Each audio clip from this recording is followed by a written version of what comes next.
नमस्कार, मी वृषाली कदम. जय महाराष्ट्राच्या एन्काउंटर या खास कार्यक्रमामध्ये आपल्या सगळ्यांचं स्वागत आहे. आज एन्काउंटरमध्ये एक अशी असामी आलेली आहे ज्यांच्याबद्दल म्हटलं जातं he is man of words.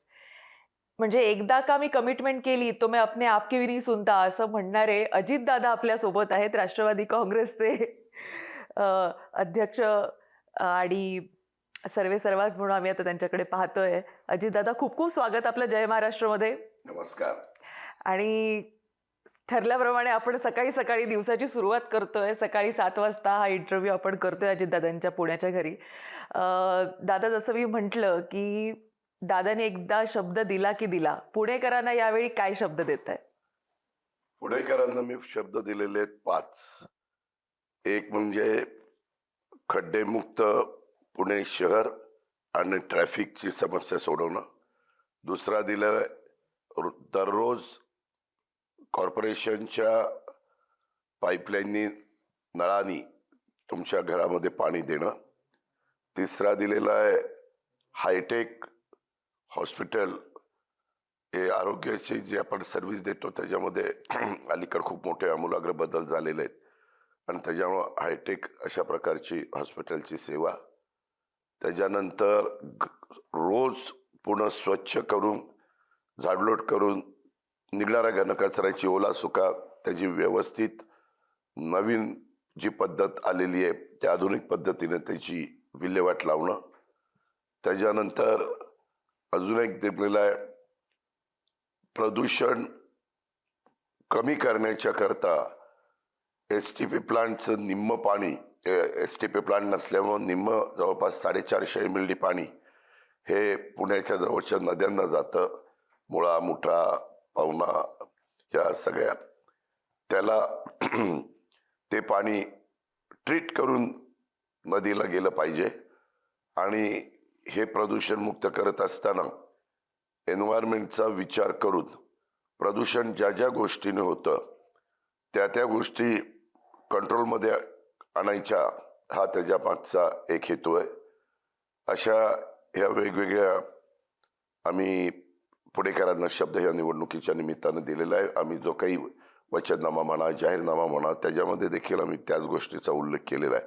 आणि मग वेगळे अजून आपलं पुणे जुनं आहे त्याच्यामुळे जुन्या ज्या काही इमारती आहेत, माडाच्या इमारती आहेत, त्याचा पुनर्विकास करणं. स्लम आहे, स्लममध्ये आता SRAच्या योजनेच्या निमित्तानं मोठ्या प्रमाणावर TDR आणि बाकीच्या सगळ्या गोष्टी करून दिल्या जातात. पुण्यात जागेच्या किमती अमाप वाढलेल्या असल्यामुळे ह्या कामाला आता लोक मिळत आहेत. मागं ते मिळत नव्हते, मुंबईलाच मिळायचे कारण मुंबईच्या जमिनीच्या किमती जास्त होत्या. पण आता तुलनात्मक मुंबईनंतर महाराष्ट्रामध्ये पुण्याचा नंबर लागतो. अशा ह्या वेगवेगळ्या बाबी आहेत. त्याच्यातून पुणेकरांना मदत करण्याची आमची भूमिका आहे आणि त्या पद्धतीनं आम्ही प्रचार करतो. बरं, पिंपरी चिंचवड पुणे याच्यामध्ये जवळपास दिवसाला तुम्ही 15-16 तास आम्हाला बाहेर प्रचारात दिसताय. काय मूड आहे पुणेकरांचा? काय पल्स जाणून बाहेर घेतली? पण मी गेलेलो होतो. सांगली, परभणी, आपल्या लातूर, अमरावती नाशिक. अशा वेगवेगळ्या भागात. पण माझं हे होम टाऊन आहे. 25 वर्ष पाठीमागच्या काळात 1992 ते 2017 पर्यंत पिंपरी चिंचवड महानगरपालिका मी पाहत होतो. त्यावेळेस त्या शहराचा सर्वांगीण विकास करण्याचा प्रयत्न मी आणि माझ्या सहकार्याने केला, अधिकाऱ्यांना बरोबर घेऊन. आणि त्याच्यामुळं नंतर ज्यांच्या ताब्यात पिंपरी चिंचवडची किंवा पुण्याची सूत्र गेलेली आहेत तो त्या कारभार करत असताना भ्रष्टाचाराची अनेक प्रकरणं पुढे आलेली आहेत. बजेट पण तिकडचं 9,600 कोटीचं आहे, इकडचं 12,600 कोटीचं आहे. एवढं मोठं बजेट असताना देखील त्या बजेटचा उपयोग सर्वसामान्य माणसांना जे काही मदत व्हायला पाहिजे. उदाहरणार्थ दोन्ही शहरात टँकर माफिया मोठ्या प्रमाणावर आहे. तुम्ही जर विचारलं नवीन एरिया जो वाढतोय तिथं टॉवर होत आहेत, त्या टॉवरमध्ये प्यायला पाणी आणण्याच्या करता टँकर लावावं लागतात आणि ह्यांचेच बगलबच्च्यांची लॉबी आहे. माझा दावा आहे की हेच मुद्दाम काही काही भागात वॉल कमी जास्त करतात आणि मग तिथं पाण्याची टंचाई झाली की टॉवरमध्ये सोसायटीमध्ये राहणाऱ्या लोकांना तिथं पाणी मागवावंच लागतं कारण पाण्याशिवाय तर काहीच शक्य नाही. आम्ही ही पण माहिती घेतली की आपल्या पुण्याला 22 TMC पाणी पिण्याकरता वरसगाव पानशेत खडकवासला टेमघरचं दिलं जातं. मानसी विचार केला पॉप्युलेशनचा तर 300 लिटर आहे. पण पुण्याचे अधिकारी म्हणतात की फ्लोटिंग पॉप्युलेशन जलसंपदा विभाग धरत नाही. पुण्याच्या जुन्या पाईपलाईन त्याच्यात लिकेजेस आहेत. उंच टाक्या करायला पाहिजे होत्या त्या गतीनं केल्या गेल्या नाही. असे अनेक वेगवेगळ्या प्रकारचे प्रश्न आहेत. आणि पुण्यामध्ये कुठल्याही शहरामध्ये एखादी व्यक्ती राहत असताना त्यांना मी या ज्या 5-6 गोष्टीचा उल्लेख केलाय त्यांना समाधान मिळालं तर ते पुण्यात प्रदूषण कमी होण्याच्या दृष्टिकोनातनं पुण्याचा नंबर वर चाललेला आहे. त्याच्यावर आरोग्य पुणेकरांचं धोक्यात आलेलं आहे. आणि ह्या सगळ्या गोष्टी करता येतात, पण त्याच्याकरता पॉलिटिकल व्हील लागतं, राजकीय इच्छाशक्ती. ती दुर्दैवाने दोन्ही शहरामध्ये ज्यांच्या हातात कारभार स्थानिक होता, स्थानिक कारभार, त्यांनी ती दाखवली नाही. आणि त्याची किंमत पुणेकरांना मोजावी लागली, पिंपरी चिंचवडकरांना मोजावी लागली. आशिया खंडातली सगळ्यात श्रीमंत महानगरपालिका आज कर्जबाजारी झालेली आहे. आज 4,000 कोटी रुपये वेगवेगळ्या विभागाची बिलं ही देणं बाकी आहे. अशा इथं तर पैशाची तरतूद करून देखील खड्डे बुजवण्याच्या करता 5 वर्षात मी मध्ये माहिती घेतली तर साधारण 1150 कोटी रुपये 1200 कोटी रुपये दिले होते. त्याच्यातले 550-600 कोटी खर्च केले. त्याच्यावर तिथंही दुर्लक्ष आहे.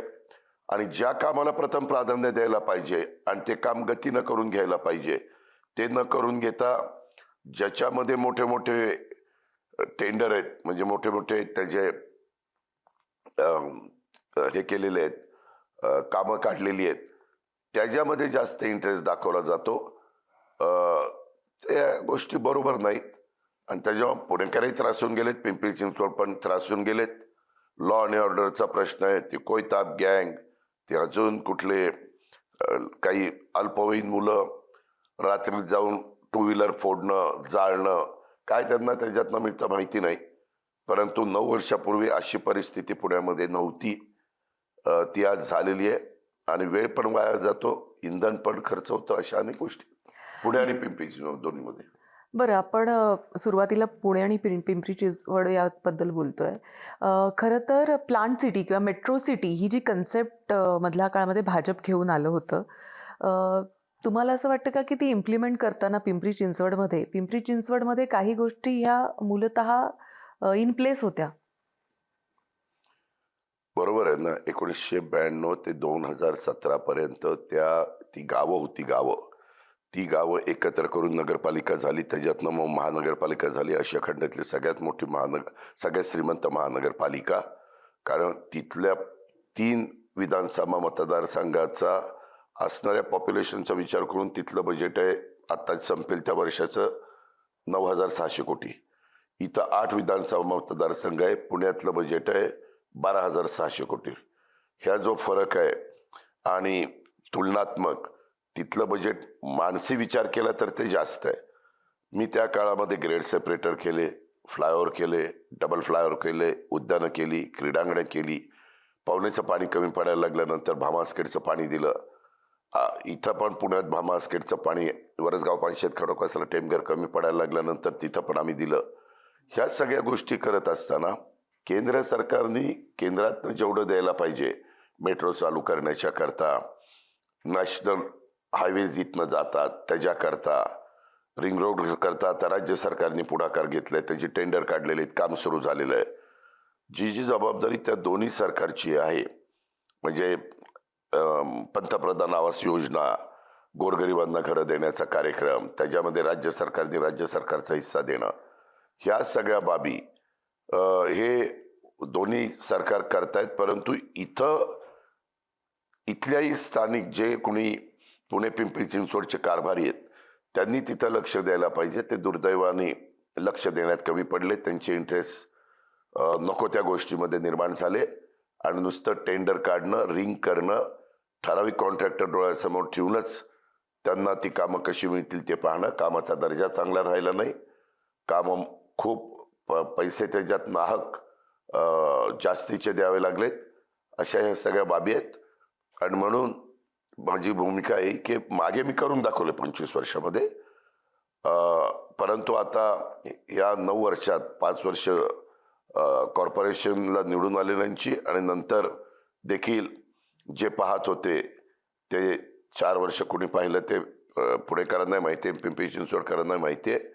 अशा पद्धतीनं त्या पैसा आणि त्याच्यामध्ये होत असलेला भ्रष्टाचार ह्याला कुठंतरी आळा घालण्याची गरज आहे असं माझं स्पष्ट मत आहे.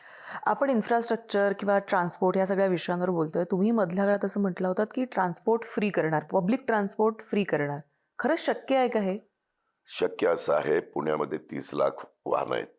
30 लाखातली वाहनापैकी 15 लाख वाहनं दररोज रस्त्यावर येतात असं आपण गृहीत धरू. 15 लाख वाहनं रस्त्यावर येत असताना आहे ते रस्ते फ्लायओव्हर वगैरे बाकीची कामं चालू असल्यामुळे कमी पडत आहेत. ट्रॅफिक जबरदस्त होत आहे. जे वाहनं रस्त्यावर येतात त्याच्यावर प्रदूषण प्रचंड वाढत आहे. त्याच्यातून वेळ वाया जातोय. पूर्वीच्या काळात तुम्ही इथून कुठं जात असताना 15 मिनिटं लागत होते, आता त्याच्यामध्ये 1-1 तास, 1.25 तास लागतोय. म्हणजे मनुष्याचं जो वेळ आहे तासी तोही वाया जातोय. 15 लाख वाहनांच्या मध्ये अर्धाच लिटर मी धरतोय पेट्रोल किंवा डिझेल जळतंय जास्त. अर्ध्या लिटरची किंमत मी 50 रुपये धरतोय. 15 लाख गुणिले 50 रुपये 7.5 कोटी रुपये दररोज पुणेकरांचे वाया जात आहेत. त्याचबरोबर तुम्ही इकडं पाहिलं तर त्यांचे जे तास वाया जात आहेत ते 15 लाख लोकांचे 150 रुपयांनी तास वाया जातात. ते 22.5 कोटी रुपये त्याची किंमत होऊ शकते. कारण महत्वाची लोक असतात ते त्याच्यापेक्षा जास्त काळ त्यांच्या ऑफिसमध्ये बसले, त्यांनी काम केलं तर त्याच्यातनं आउटपुट निघणार आहे. 30 कोटी रुपये रोज पुणेकरांचे ह्याच्यामध्ये अक्षरशः कारण नसताना वाया जात आहेत. त्याच्यातून जर आपण मेट्रो आणि PMPML फ्री केलं तर पुण्यामधले जेवढे लोक काम करतात त्यांच्याकरता मेट्रोला 5 कोटी रुपये द्यावे लागतील आणि त्या ह्याच्याकरता आपल्या PMPML करता साधारण एक 20 कोटी महिन्याचं मी सांगतोय, 20 कोटी रुपये त्या ठिकाणी द्यावे लागतील. असं दोन्ही मिळून 25 कोटी महिन्याला, वर्षाला 300 कोटी. आणि मी मगाशी जे आवर सांगितले लोकांचे खराब होत आहेत त्या सगळ्याचा वर्षाचा विचार करता ते 10,500 कोटीच्या पुढं का 800 कोटीपर्यंत तो आकडा जातोय. उलट फ्री केल्यानंतर आता काही जण सांगतात आम्ही 75 वर्षाच्या वरच्या लोकांना फ्री करणार, काही ठिकाणी मुलींना फ्री आहे, काही ठिकाणी दिव्यांगांना फ्री आहे. तुम्ही जगात बघितलं तर पब्लिक सर्व्हिस ट्रान्सपोर्ट ही उत्तम आणि फ्री देण्याचीच पद्धत असते. त्याच्यामध्ये तिथं तिकीट काढा, पुन्हा लाईनीत उभं राहा, हे करा ते करा. त्याच्यात पण स्टाफ 3-3 शिफ्टला द्यावा लागतो मेट्रोला. PMPML पण तिकीट आपला कंडक्टर, पुढे ड्रायव्हर, ही गर्दी वगैरे वगैरे. त्यापेक्षा हे केलं तर त्यांना तेवढे पैसे दरवर्षी द्यायचे, त्यांनाही त्यांचं भागेल आणि पुणेकरांना पण मोफत मेट्रो आणि बस मिळेल. ह्याच्यामध्ये मेट्रो इलेक्ट्रिकवर चालते त्याच्यावर तिथं प्रदूषण नाही. बसेस ई-व्हेकल्स आहेत आणि CNG आहेत त्याच्यावर तिथं प्रदूषण नाही. एवढी वाहनं रोडवर आल्यानंतर 15 लाख वाहनापैकी बरीचशी कमी होतील. माझं म्हणणं 15 लाख वाहनापैकी एक 7-7.5 लाख वाहनं कमी झाली तर कितीतरी प्रदूषण कमी होईल. त्याच्यावर आरोग्याला जो त्रास होतोय, आरोग्य चांगलं ठेवण्याच्या करता आजार जे काही मला विचारलं काय झालं, व्हायरल इन्फेक्शन हे प्रकार कमी होतील. लोकांना तोही त्रास आहे. आणि काही जण आता माझ्या विरोधात प्रचार करतात की रिक्षावाल्यांचं काय होणार. उलट तुम्ही तुमची गाडी ड्रायव्हर न घेऊन जाता, तुम्ही तुमच्या इथं मेट्रोचं स्टेशन असेल किंवा बस स्थानक असेल तिथं जाण्याच्या करता तुम्ही रिक्षा वापरणारच आहे आणि तिथं उतरल्यानंतर तुमच्या घरापर्यंत तुम्ही रिक्षा वापरणारच आहे. मेट्रो काही तुमच्या घरापर्यंत नाही आहे. मेट्रोचा रूट रामवाडी ते वनाज आणि इकडं स्वारगेट ते पिंपरी अशाच पद्धतीचं आहे. हे फार विचारपूर्वक, कारण मी अनेक वर्ष ह्या राज्याचा अर्थसंकल्प सादर करतोय. यंदावी आत्ता 23 फेब्रुवारीला अधिवेशन सुरू होईल तेव्हाही सादर करणार आहे. त्याच्यामुळं आम्ही काहीतरी उठलोय आणि काहीतरी सांगितलंय असं नाही. हे माझं होम टाऊन आहे. मी जर काही चुकीचं सांगितलं तर लोक मला जाब विचारतील, तू काय अभ्यास केला होता, कसं आम्हाला सांगितलं, मतं मिळवण्याकरता का सांगितलं का? असं मी केलेलं नाही. त्याच्यात समजा तुम्ही रिटायर झालेले ऑफिसर असाल आणि पुण्यामध्ये तुम्ही राहताय, तर मी तुमचाही सल्ला घेतलाय, त्याच्यातल्या तज्ज्ञांचाही सल्ला घेतलाय. ह्या सगळ्या बाबी घेऊनच मी तो जाहीरनामा तयार केलेला आहे. पण समोरच्यांना आता ते इतकं पटेन असं झालेलं आहे. त्याच्यामुळं कोणी कोणी काय काय सांगतं, अरे हे कॅबिनेटला निर्णय घ्यायला पाहिजे होता, कॅबिनेट कसं याला मान्यता देईल. अहो, कॅबिनेट महाराष्ट्र सरकारमधले निर्णय घेतं, केंद्र सरकार भारत सरकारचे निर्णय घेतं, महानगरपालिका महानगरपालिकेचे निर्णय घेतं. तिथं राज्य सरकारचा तसा अर्थार्थी संबंध येत नाही. तिला स्वायत्तता दिलेली आहे, ती लोकल बॉडी आहे. सत्तेचे विकेंद्रीकरण करण्याच्या करता हा सगळा पॅटर्न बसवलेला आहे. त्याच्यावर तुमचं बजेट काय असावा तुमचा अधिकार आहे. म्हणजे तुमचं उत्पन्न, तुमचे लिकेजेस कमी करणं तुमचं.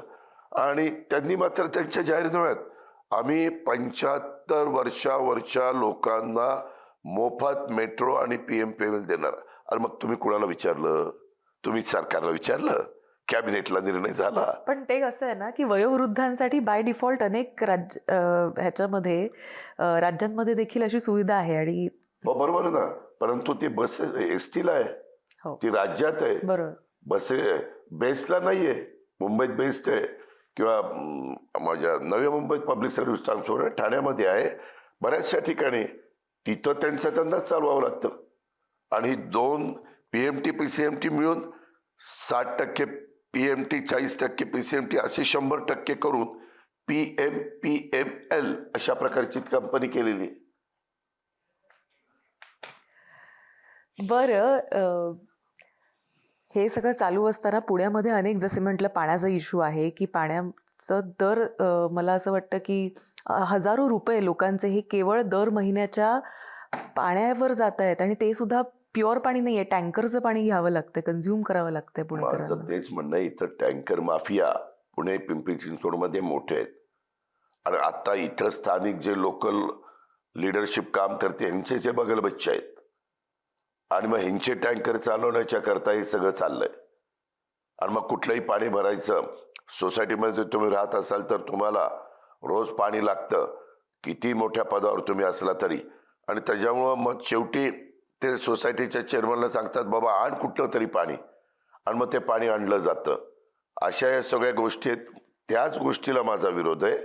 मागे 25 वर्ष तुम्ही पिंपरी चिंचवडकरांना सहज जाऊन विचारा की त्यावेळेसची परिस्थिती कशी होती. आम्ही हे कुणाचे लाड चालून द्यायचो नाही. शेवटी काम तिथं कामच झालं पाहिजे आणि ते पारदर्शक झालं पाहिजे. त्यामध्ये नागरिकांना पण काही प्रश्न मनात आले तर त्यांना शंकेचं निरसन आपल्याला करता आलं पाहिजे. ह्या बाबी आम्हाला करायच्या, ते तर मी सांगितलेलं आहे. 1 अलार्म 5 काम, असं तर माझं स्लोगन आहे. बरं, या सगळ्यामध्ये मधल्या काळामध्ये असं जाणवलं की तुम्हीच कुठेतरी विरोधी नेत्यांची स्पेस ही हिरावून घेतलेली, हिसकावून घेतली असं म्हटलं तरी वावगं ठरणार नाही. काँग्रेसची स्पेस पूर्णतः तुम्ही घेतल्याचं या काळामध्ये पाहायला मिळालं. वृषालीताई, मागे आम्ही आघाडी सरकारमध्ये होतो. त्यावेळेस कोण होतं? काँग्रेस आणि राष्ट्रवादी आणि काही शेकाप वगैरे काही मित्रपक्ष असतील. त्या काळामध्ये 99 ते मी 2014चा काळ सांगतोय. त्या काळात लोकल बॉडीचे इलेक्शन झाले तर तिथं वर आम्ही एकत्र लोकसभेला विधानसभेला असायचो, खाली आम्ही एकमेकाच्या विरोधात उभं राहायचो. त्यावेळेस कधीच आम्ही कोणी आम्हाला प्रश्न विचारला नाही, अरे तुम्ही दोघं जण वर सत्तेमध्ये आहात आणि खाली एकमेकाच्या विरोधात कसं उभं राहता. ते राहिलेला इतिहास आहे. शेवटी इथं जे रुलिंग पार्टीमध्ये काम करतात त्यांचेही कार्यकर्ते असतात. त्यांना आम्ही केंद्रात आणि राज्यात आपण एकत्र जातोय हे सांगून काम करायला लावतो. परंतु त्यालाही वाटतं मी नगरपालिकेचा नगरसेवक, नगरसेविका, जिल्हा परिषद सदस्य, तालुका पंचायत सदस्य ह्याच्यामध्ये आपल्याला काम करता आलं पाहिजे. त्याच्यातनंच कार्यकर्ता जर चांगला असेल, लोकात पॉप्युलर झाला तर तो उद्या आमदार होतो, खासदार होतो. हे त्याच्यातलं माध्यम आहे. आणि ते तुम्ही आत्ताच, अहो तुम्ही तिथं युतीमध्ये आहात आणि इथं एकमेकांच्या विरोधात का लढता? आता एकमेकांच्या विरोधामध्ये लढल्याशिवाय आम्हाला गत्यंतर नाही, म्हणून आम्ही लढतोय. पण एकमेकांची माणसंही घेता तुम्ही. हे हो का, जर माझ्या जवळची चांगली माणसं तुम्ही घेतली तर घ्या ताई, घ्या बरं का, तुम्ही घ्या. मग तुमच्याकडची चांगली माणसं तुम्ही कुणाला तरी तिकीट देणारच होता. आपल्या मराठीत म्हण आहे, काट्याने काटा काढायचा. तशा पद्धतीने तुम्ही जर सुरुवात केली माझी माणसं घ्यायला, तर मलाही तुमची माणसं घेणं क्रमप्राप्त आहे. मी काही साधू संतांचा अवतार आहे काय? पण तुम्ही अगदी काही तासांमध्ये गेम फिरवलात आल्या आल्या. अहो काही तासांमध्ये, त्यावेळेस आम्ही हातभरून कसं चालेल? शेवटी आमच्यावर सगळ्या लोकांची जबाबदारी आहे. आज हजारो कार्यकर्ते आमच्यावर अवलंबून आहेत.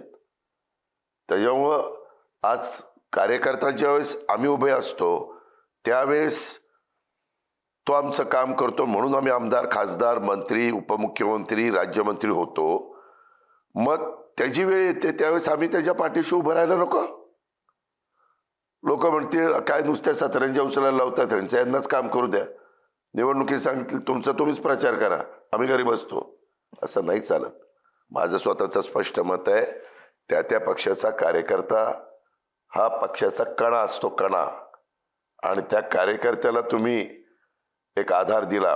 काही कार्यकर्ते आमच्यावर पण नाराज झाले ना. जर आमचे जवळचे काही, आणि अलीकडे काय झालंय, फार निवडणुकीचं वातावरण बदललंय. पूर्वीच्या काळात निष्ठा, एक आपली स्वतःची विचारधारा वगैरे ह्या सगळ्या गोष्टीला महत्व यायचं. आता इलेक्टिव्ह मेरिट, निवडून येण्याची क्षमता, मग ती ज्याच्यात असेल त्याला घ्यायचं, तिकीट द्यायचं. असले प्रकार गेल्या अनेक वर्षापासून तुम्हाला देशात पाहायला मिळत आहेत, राज्यात पाहायला मिळत आहेत. तुम्ही ह्या सगळ्या वेगवेगळ्या पक्षांमध्ये जर यादी बघितली कुणाची, तर त्याच्यातले किती जर पूर्वाश्रमीचे 50% पेक्षा जास्त पूर्वाश्रमीचे वेगळ्या पक्षात होते. तुम्ही पण घेतलं ना, रमेश वानरेंच्या मुलीला शेवटी घेतलं. मॅजिक फिगर ही महत्वाची असती. तुम्ही पण घेतले की तिकडची लोक? रमेश वानरेंची मुलगी सायली माझ्या पक्षाकडनं 2017ला निवडून आलेली होती. माझी मुलगी, माझी सायली त्यांनी घेतली. मी नाही घेतली. तसे बरेच आहेत. सचिन आहे, त्याच्यानंतर अमोल बावलकर आहे. बरोबर आहे. सचिन दोडके हा राष्ट्रवादी तुतारीचा नगरसेवक होता, तो त्यांनी घेतला.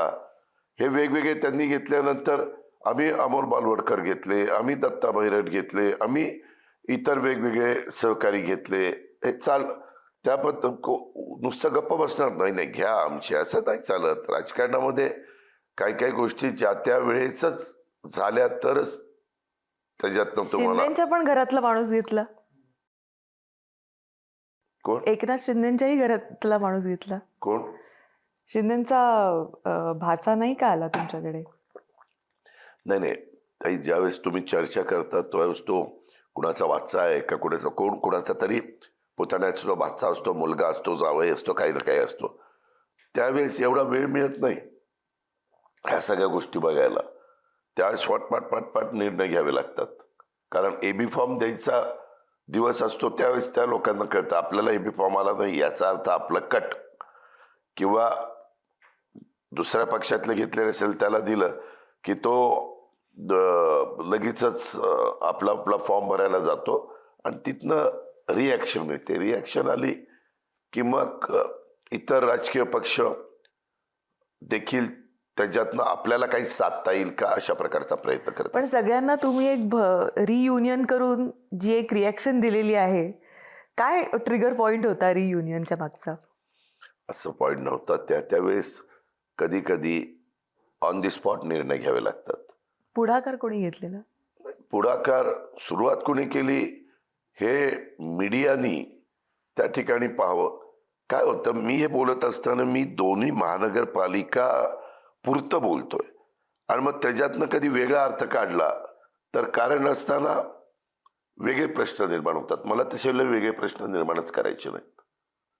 पण ही रियुनियन झालेली आहे, त्यामुळे अनेकांच्या भुवया उंचावलेल्या नक्कीच होत्या, की अशा तुम्ही पद्धतीनं तुम्ही तुम्ही आता मला विचारताय, तुम्ही ठाणे जिल्ह्यात कल्याण, अमरनाथ, डोंबिवली त्या भागात कुणाकुणाचे युद्ध झाले ते जरा तपासा.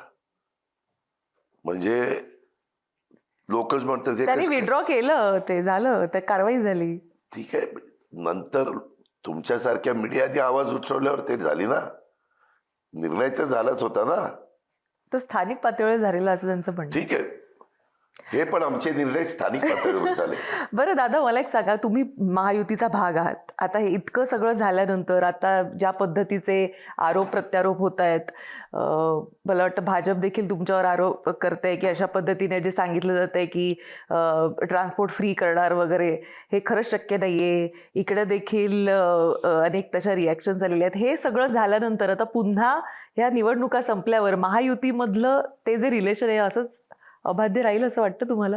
त्यामध्ये आम्ही वरच्या लोकांनी समंजस भूमिका घेतलेली आहे. आम्ही पुढेही घेत राहू, त्याच्यामुळे आमचे रिलेशन चांगले राहतील. बरं, केवळ पिंपरी चिंचवड किंवा पुणे नाही तर तुम्ही नाशिक ला देखील लढतायत. अनेक ठिकाणी तुम्ही प्रचार सभा घेताय. मला असं वाटतं नुकतंच तुम्ही सांगली, परभणी, अमरावती, नगर आणि कोल्हापूर या ठिकाणी देखील कॅन्डिडेट्स दिलेले आहेत. काय वाटतंय, किती सीट्स या ठिकाणावरून तुम्हाला मिळू मी शकतील? तुम्हाला सांगू का, मी अनेक निवडणुका, मी 91ला खासदार झालो पहिला. अतिशय तरुण वयात पक्षाने त्यावेळेस मला संधी दिली होती, पवार साहेबांनी आणि राजीव गांधींनी.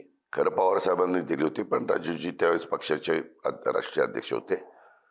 आणि ती संधी दिल्यानंतर आजपर्यंत 92, 97, 2002, 2007, 2012 आणि 2017 ह्या 6 निवडणुका मी लढवल्यात.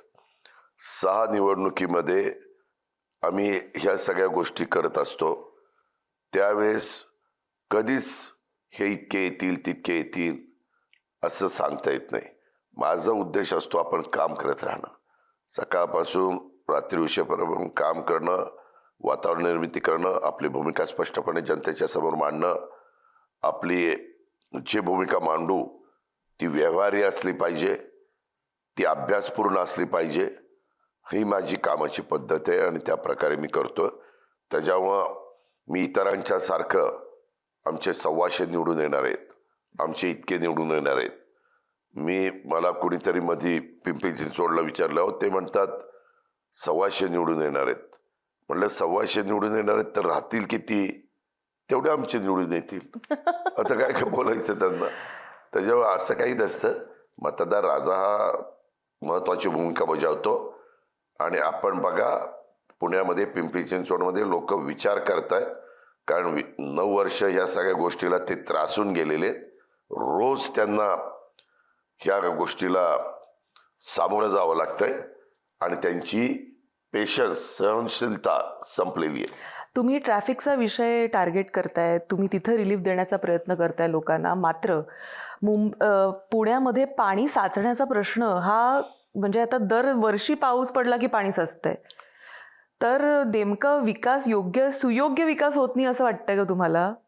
त्याचं एकमेव कारण, ज्यावेळेस वसुंधरा पृथ्वी तयार झाली त्यावेळेस निसर्गाने जे काही ओढे, नाले, नदीचा उगम, नदी कुठपर्यंत जाते आणि कुठं मिळते समुद्राला, उगमापासून असताना ती किती लहान असते, ह्या सगळ्या गोष्टी करत असताना तिला मिळणारे ओढे, नाले, उपनद्या, ह्या सगळ्या ज्या काही आहेत त्याच्यामध्ये आपल्या पुण्यामध्ये पूर्ण जे भौगोलिक, आज देशामध्ये सगळ्यात मोठं भौगोलिक क्षेत्र असणारी महानगरपालिका पुणे, एवढा व्याप वाढलेला आहे.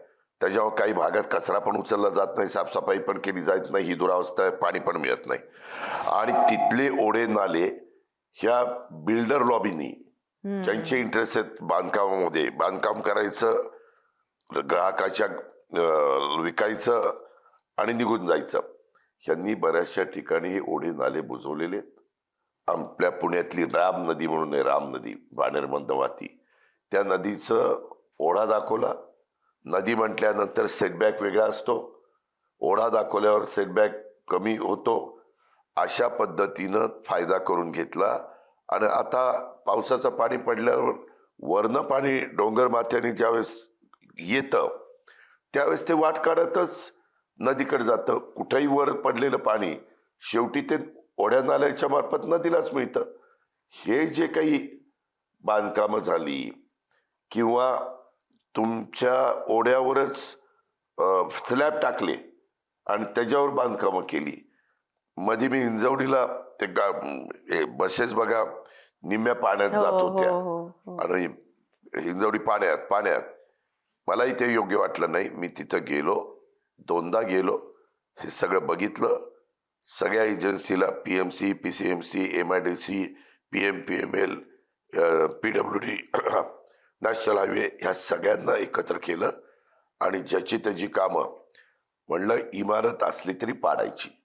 तुम्ही जाऊन बघा तिथं जे पाण्याचा प्रवाह अडवण्याचं काम करून पाणीचं बाहेर न काढून दिलं. तिथं जो गाळा येत होता तोही आम्ही तोडला आणि त्याच्यातून पाणी ते बाहेर काढण्याची व्यवस्था केली. बेकायदेशीर होतं त्याच्यावर काही अडचण आली नाही. अलीकड मशिनरी पोकलँड JCB वगैरे वगैरे निघालेले आणि त्या पद्धतीनं हे सगळं नीटपणे केलं. आता पुढच्या वेळेस तिथं एवढं पाणी साठणार नाही. आता पण उद्याच्या निवडणुका संपल्या की तुम्हाला आश्चर्य वाटेल पुढे 3.5 वर्ष कुठल्या निवडणुका नाही. थेट लोकसभा येईल, मग विधानसभा, मग ह्या सगळ्या मध्ये ZP एक लागतील आता. नाही. ते आता संपले. ते आता सुप्रीम कोर्टाने सांगितलं 31 जानेवारीच्या आत संपवा. पण थोडासा आरक्षणाचा मुद्दा काही जिल्हा परिषदेमध्ये राहिलाय तेवढ्या जरा मागे ठेवतील.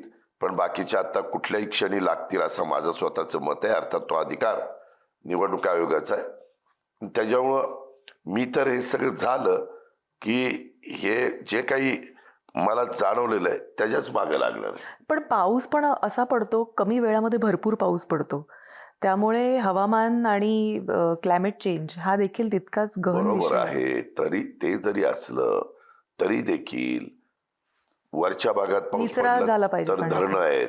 पूर्वीच्या काळामध्ये आपल्याकडे क्रीडांगण होती, मैदानं होती, पाणी मुरायचं. आता तुमची जर 10 एकरात सोसायटी असेल तर एकतर ते कॉन्क्रीटचा रस्ता केला जातो, पेवर टाकले जातात, लॉन ठेवलं जातं, ग्रीनरी केली जाते, पाणी मुरायला जागाच नाही. आपण रेन वॉटर हार्वेस्टिंग ज्याला आपण म्हणतो तशा पद्धतीनं कंपल्सरी करून मी माझ्या जाहीरनाम्यात लिहिलेलं आहे आम्ही सोलर पॅनल बसून अपारंपरिक ऊर्जेचा जास्तीत जास्त ॲडव्हान्टेज घेण्याचा प्रयत्न करणार. तुम्ही जर एका सोसायटीचे चेअरमन असाल आणि त्या सोसायटीचं वर्षाचं वेगवेगळं बिल जे कॉर्पोरेशनला भरता ते समजा एक 50 लाख असेल तर तुम्हाला 20% सवलत द्यायची.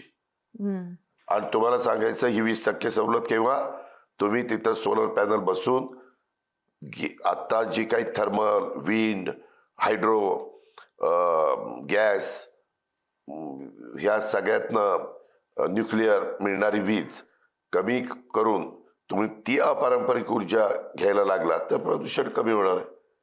गोष्टी खूप आहेत, इच्छाशक्ती पाहिजे. पण मला सांगा की शहरामध्ये केवळ फ्लायओव्हर असेल किंवा ब्रिज बांधले तर अशाने विकास होणार आहे की आपली शहरं खरंच युरोपियन कंट्रीज सारखी राहण्यासाठी अशी समाधानकारक कधी होतील? म्हणजे त्यामध्ये पब्लिक सर्व्हिस ट्रान्सपोर्टचा वापर तिथले लोक नागरिक जितके मोठ्या प्रमाणावर करतील आणि वाहनांची संख्या रोडवरची जेवढी तुम्ही कमी करू शकाल त्याच्यातून हे सगळं निष्पन्न होणार आहे.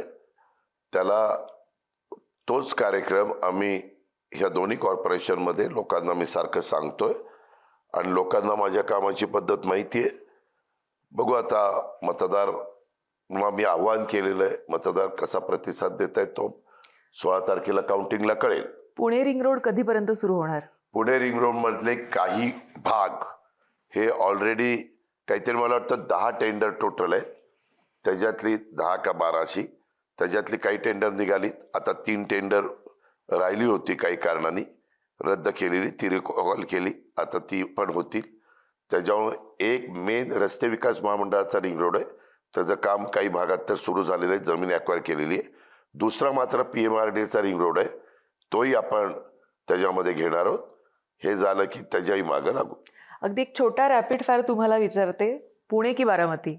कशाबद्दल? एक सांगा, कुठलं आवडतं? पुणे अधिक आवडतं की बारामती? पुण्यामध्ये असणारी बारामती दोन्ही आवडतं. पुणे की पिंपरी चिंचवड? दोन्ही शहरं मी तिथं राहिलेलो आहे. आता पुण्यातच माझं घर आहे, इथंच बसलोय आपण. फडणवीस की शिंदे? काय झालं, मी दोघांशी पण मुख्यमंत्री त्यांच्याबरोबर काम केलेलं आहे. आज त्यांच्याबरोबर काम करतोय.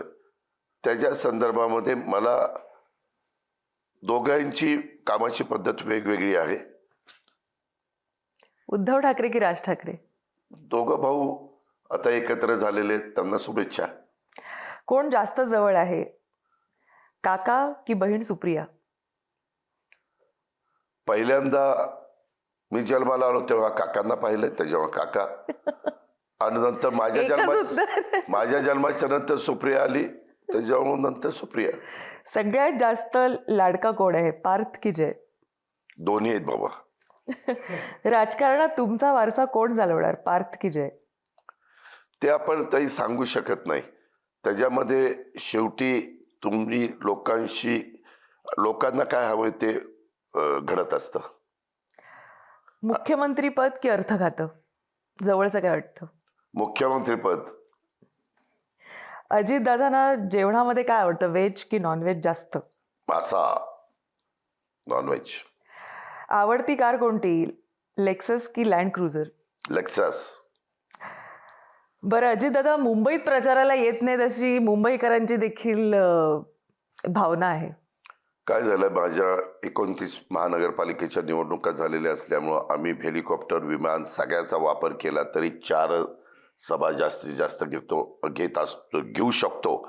जास्तीत जास्त 5. कारण सकाळी 10-11ला सभा सुरू करायच्या म्हटलं तर लोक पण आता ह्या मीडिया आणि सगळ्या बाबी असल्यामुळं ते पण कधी पण सभेला उपस्थित राहतील असं काही होत नाही. त्याच्यामुळं जास्तीत जास्त 5 सभा होऊ शकतात. आणि त्या 5 सभा घ्यायचं म्हटलं तर आपल्याला पण सगळीकडे जावं असं वाटतं, पण ते शक्य होत नाही.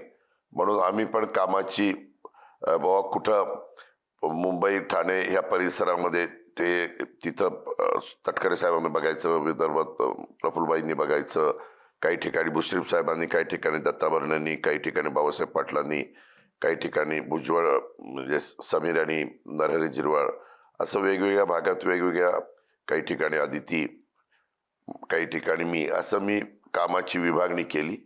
आणि जिथं मला जाता येत नाही तिथं मी व्हिडिओ पाठवतो.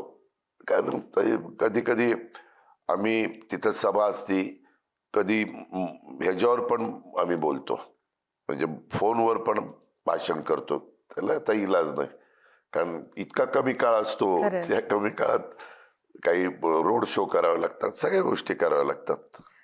आजकाल दादा गुलाबी जॅकेटमध्ये काय दिसत आहेत?